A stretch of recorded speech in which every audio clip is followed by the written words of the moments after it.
show, Adam Shine revealed his bold predictions for the 2021 season, everyone, including takes on Myles Garrett breaking the sack record, Zeke winning another rushing title. Okay, Dak's back. I can kind of see that. Gets back to form. Looking at those two teams, who would you rather see make a deep playoff run, guys? Browns or boys? Schrags. There was another show I was watching yesterday, and the topic was, who are more annoying, Cowboys fans or Knicks fans? And I laughed out loud as a Knicks fan, thinking, are we Cowboys fans? Well, you won one game in a first-round game that you should have probably won at home, and you're celebrating like you won it all. That's kind of like Cowboys fans, and yet I love the hysteria when the Cowboys are good. We've had it a few times on our show, a couple seasons. The first time Dak took the field and got them all the way to that playoff game, and they fell down and lost to the Packers in heartbreaking fashion when Rodgers hit Jared Cook. And then 2 years ago when they beat the Seahawks in that playoff game on a Saturday night. And when the Cowboys are rolling, it just seems like everyone's alert. And it's the old Howard Stern theory. Everyone wants to listen to him. 50% of the people like what he has to say. 50% of the people don't like what he has to say. When the Packers are good and the Packers are rolling, we're all watching. When the Cowboys are good and the Cowboys are rolling, not only are we watching, but we are keeping tabs on what everyone else is saying. I'll go with the Cowboys going deep into January. It's good, for television at least. Baba Booey, there you go, Schrags. Way to start us off early in this AM. But I'm going to go for more personal reasons. I spent, almost 6 years at The Ohio State University watching games every Sunday, probably hungover from another dominant Buckeye win, with all of my roommates from Strongsville and Vermilion and Sandusky and Cleveland and all of them up there just watching Browns games in silence and everybody just staring at the television until somebody would go, "Here we go, Brownies.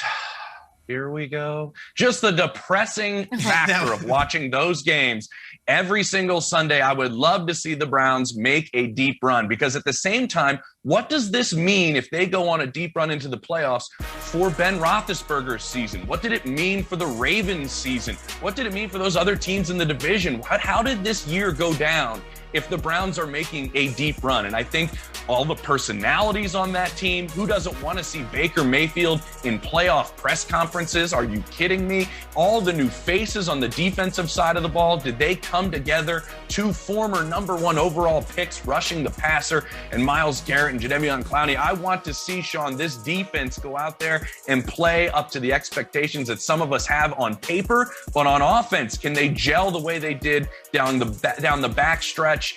Offensively, I want to see them make a big move in the playoffs, mainly for personal reasons. Yeah, James, I'll co-sign with you, man. Give me a deep run by the Brownies any day. I got a Cleveland Browns helmet right above me. I played for them for 4 years, so I would love to see the dog pound get rowdy again. I would love to see them run it back. I know, look, I lived there 4 years. I know about the Monday hangovers. For us, it was for different reasons. For you, obviously, for too much Zima at your college parties. But I think when you look at what the Cleveland Browns franchise has been and the fan base, look at Kendall Lamb making the highlights, scored a touchdown. I go back to, I lived in Medina, Ohio for 4 years before I moved to New Jersey and before I even played for the Cleveland Browns. And during that time, Bernie Kosar was the quarterback, Ernest Biner, Kevin Mack. That's when Frank Minifield and Hanford Dixon created the dog pound. I look back on that. They had songs playing on the radio. Bernie, Bernie, oh, baby, how you can throw.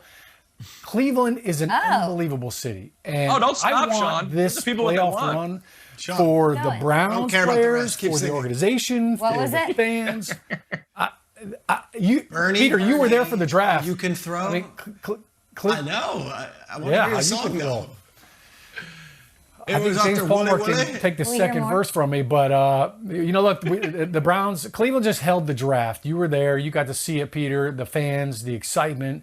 I think for that whole city, for Berea, which is where their training facility is, for all of Cuyahoga County, I mean, it would just be electric, and I think it would bring him back to those days, and hopefully they could finish that playoff run, unlike they were able to finish the drive, which still haunts Browns fans to this day. Yeah, but what was the song? Yeah. What was that again? Let's go deeper into verse 2. Bernie. Yeah, I'm going to get on that. Whoa. There's no music, but I can feel it in my head. Yeah. Come on, James. We haven't seen the Browns make. It's kind of crazy. We haven't seen the Browns make a conference championship in 32 years. 32 years. They've never played in the Super Bowl. Them going on a run would be truly something special. Let's talk about something else that's special. Adam Vinatieri hanging it up, announcing his retirement Wednesday. He leaves behind just an incredible legacy, including 4 Super Bowls, the NFL's all-time scoring record, just incredible, and likely a first ballot Hall of Fame induction when he's eligible. That would be in 2025. Yesterday, Bill Belichick was asked about Adam Vinatieri and how he feels about him. Take a listen. One thing with Adam, you never felt that. You never felt the pressure of the moment, and he certainly didn't seem to. So it gave me and our team, great confidence. And again, I was very, very fortunate to have a player of his caliber. Tribute to him and his great career, and I'm sure we'll place him in the Hall of Fame in 5 years. That's where he should be.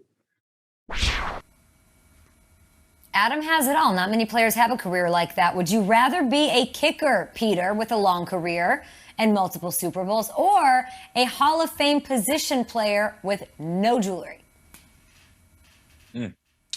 The former. He's a Hall of Fame kicker, and he's got multiple Super Bowl rings. I don't think anyone would see a Adam Vinatieri walk into a room and dismiss him for being a kicker. And I think that kind of stigma might be gone in general. A lot of these NFL kickers now, they look a lot different, they act a lot different, and most of them are incredible athletes and not viewed the same way they might have been viewed in the 80s or 90s. So as much as I love the Calvin Johnsons and I love the Barry Sanders and I love the Julio Jones and all the Randy Moss, incredible players who don't have rings, I think even to them, they'd say, gosh, if I just had that chance to hoist the Lombardi and wear that ring, position or not, I think they would say they would take that as well. Not a hot take here. I think Vinatieri is going to be a first ballot Hall of Famer. Position, not really even an issue. Dregs, how often have you heard this story? This guy tells a story to all his friends. He goes, I ran a skinny post and I caught a ball down the middle, and I was the all-time leader in receptions. I mean, we went 7-9 again, but you have no idea what that locker room was like afterwards, man. We were just so euphoric, spending all that time with my teammates after I broke that record and had that milestone. No, that's not what players remember. They remember being part of a team. Sean, the biggest part is rings when you play team sports, and that is why I would much rather be the kicker. I was the kicker in high school, no big deal, and we did win a championship. Nice! Nice, James. I don't know. You can win a championship at 7-9, but okay. I think that was when you look at story. When you look at football, specifically the NFL, I think most players would tell you that you hope that you can leave some sort of a legacy, and I think there are really 2 ways for football immortality. The Hall of Fame is one, and the Super Bowl is the other. So. I've only experienced one, and I think I would take the Super Bowl over a Hall of Fame individual career any day. And I think doing something together, doing something with your teammates, with your coaches, with an entire organization, to James's point, that celebration, that it continues. It doesn't end that night. You have a 10-year reunion. You every year you kind of relive the moment. So I would definitely take the long career and multiple Super Bowls over the Hall of Fame position player. But my only request would be, can I be anybody but a kicker? Not that I don't like kickers. I love Lawrence Tynes. I love Jeff Eagles. I love kickers, and punters are people too. But it's that the reason why I played football was because, man, I love knocking people on their ass. And you just don't get to do that.